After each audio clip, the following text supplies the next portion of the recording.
जैन समाजाची जमीन गेली, वक्फ मध्ये मुस्लिम समाजाची जमीन गेल्या, आता ही दलित समाजाची जमीन आहे. हे बघा, जैन बोर्डिंगचा विषय हा अतिशय चिंताजनक होता. तो व्यवहार कॅन्सल झाला आणि लोक रस्त्यावर उतरले तेव्हा त्यांना न्याय मिळाला. आता ह्या जमिनीचं नक्की काय आहे हे महाराष्ट्राच्या सरकारने स्पष्ट करायला पाहिजे. माननीय मुख्यमंत्र्यांनी स्पष्टीकरण द्यायला पाहिजे, रेव्हेन्यू मिनिस्टरनी. कारण काय सगळे कन्फ्युजिंग सिग्नल्स आहेत ना.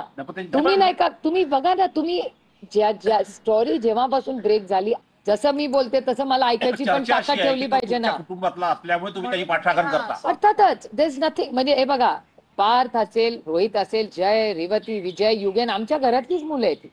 मी माझ्याकडे जे येते माहिती, जी आत्ता येते किंवा आज सकाळपासून जी झी टीव्हीनी जी काही सुरुवात केली आणि त्याच्यातून त्या ज्या मला माहिती पाठवली गेली त्यांच्याकडून आणि नंतर बाकीच्या सगळ्या चॅनल्स कडून ती आली, त्याच्यातून प्राथमिक जी माहिती येते त्याचे माझेच प्रश्न आहेत ना. माझे 3 प्रश्न आहेत. चुकीचे असेल तर तुम्ही दाखवू नका. माझा पहिला प्रश्न आहे की ही जमीन सरकारी होती, मग ती विकता येते का नाही, विकता येत असेल तर प्रोसिजर फॉलो केलं का. दुसरा महत्वाचा मुद्दा की तहसीलदार म्हणतात मी सहीच नाही केली. जर सहीच नाही केली तर व्यवहार झालाच कसा. आणि आधी बातमी होती की 21 कोटी रुपये स्टॅम्प ड्युटी आहे. व्यवहारच म्हणजे को रिलेटेड आहे ना. पहिला प्रश्न, दुसरा आणि तिसरा.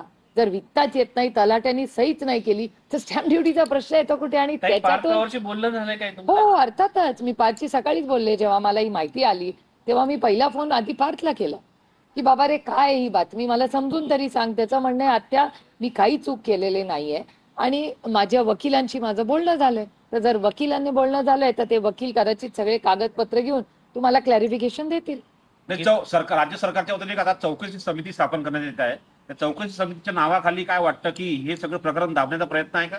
दाबलं कसं जाईल. जर माननीय मुख्यमंत्री स्वतः काहीतरी, सकाळचं तुमच्या चॅनलवरचं स्टेटमेंट आहे, पहिली त्यांचं स्टेटमेंट आहे की विषय गंभीर आहे, त्याच्यानंतर ते म्हणाले की त्याची इन्क्वायरी करू. त्यामुळे नक्की मुख्यमंत्र्यांच्या मनात काय हेच समजत नाही. जैन बोर्डिंगच्या केसमध्येही तसंच झालं, ह्याही मध्ये होत आहे. त्यांनी फलटणला तर त्या मुलीची हत्या झालेली असताना त्यांनी क्लीन चिट दिली, म्हणाले SIT स्थापन करू. त्या मुलीच्या डॉक्टर मुंडेंच्या केसमध्ये आजही SIT स्थापन झालेली नाही. महादेव मुंडेंची SIT स्थापन करून 3 महिने झालेले आहेत. त्यांच्या फॅमिलीला अजिबात काही ब्रीफिंग देखील केलं जात नाही. ही परिस्थिती आहे ना महाराष्ट्रात आणि हे गंभीर आहे. महाराष्ट्र पुण्यामध्ये 2 दिवसापूर्वीची गोष्ट आहे, त्या मेन रोडलाच येऊन खून केलेले जातात आणि दर आठवड्याला नाही 1 दिवस आड तरी पुण्यात क्राईम वाढतो. आणि हा माझा डेटा नाही, हा भारत आणि महाराष्ट्र सरकारचा डेटा आहे. त्यामुळे महाराष्ट्र सरकार चालवतंय कोण, कसं चालतंय हा एक मोठा प्रश्नच आहे. तुम्हाला वाटतं की या प्रकरणाची न्यायालयीन चौकशी होण्याची गरज आहे? बघा, काय पद्धतीने चौकशी करायची नाही करायची तो सरकारचा अधिकार आहे आणि जे विरोधात बोलतायत त्यांचा अधिकार आहे. एका लोकशाहीमध्ये आम्ही कोणीही कुठल्याही इन्क्वायरीला कधीही घाबरलो नाही आणि घाबरणारही नाही. पण मला असं वाटतं एक ऑफिशियल स्टेटमेंट महाराष्ट्र सरकार जे कोणी असेल, मग ते पुण्याचे पालकमंत्री असतील, रेव्हेन्यू मिनिस्टर असतील, मुख्यमंत्री असतील, कोणी असेल, त्या सगळ्यांनी एकामेकाशी बोलून एक सत्य आहे, जे वास्तव आहे हे महाराष्ट्राला सांगितलं पाहिजे. आरोप करणारे तुमच्याच महाविकास आघाडीच्या सत्ताधारी पक्ष अंबादास दानवेंचं नाव घ्यायला घेत.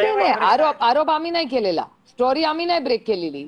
स्टोरी ही मीडियातून आमच्याकडे पत्रकार परिषद घेऊन अंबादास दानवे असं नाही. हे बघा, नाही बघा, माझं काय म्हणणं आहे की आरोप पहिली स्टोरी आम्ही चॅनलवर पाहिली.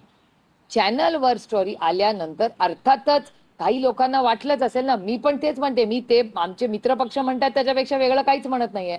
मी म्हणते महाराष्ट्र सरकारने पारदर्शकपणे या सगळ्याची माहिती महाराष्ट्राला द्यावी, त्याच्यात गैर काय. आणि मी तहसीलदाराच्या बाजूनी एवढ्यासाठीच बोलतेय की तहसीलदारांचं स्वतःचं तुमच्या चॅनलवरचं स्टेटमेंट आहे की मी व्यवहाराला सही केलेली नाही. मग तुम्ही त्याचं निलंबन केलंच कसं. हे मी कुणासाठी बोलले असते, मी सत्तेत असते तरी माझी हीच लाईन असती की तुम्ही काय म्हणून त्या गरीब कष्ट करणारा कुठल्या तरी शेतकऱ्याचाच मुलगा अभ्यास करून तहसीलदार झाला असेल ना. मग तुम्ही तो जर व्यक्ती म्हणतोय की मी सही केली नाही, तर काय बेसिसवर त्याचा निलंबन एक झालं? आरोप केला जातो की अजित पवार यांनी पदाचा गैरवापर केला आहे, कारण एप्रिलमध्ये जेव्हा सांगितलं होतं की आयटी कंपनीच्या नावाखाली ही जमीन घेतली गेली आहे, 2 दिवसामध्ये क्लिअरन्स मिळालेला आहे. पार्थ पवार यांची कंपनी आहे, अमेटा कंपनी आहे, त्याच्यामुळे कुठेतरी पदाचा गैरवापर केला अजित पवारने असा आरोप केला जातो. नाही, माझं म्हणणं आहे, माननीय मुख्य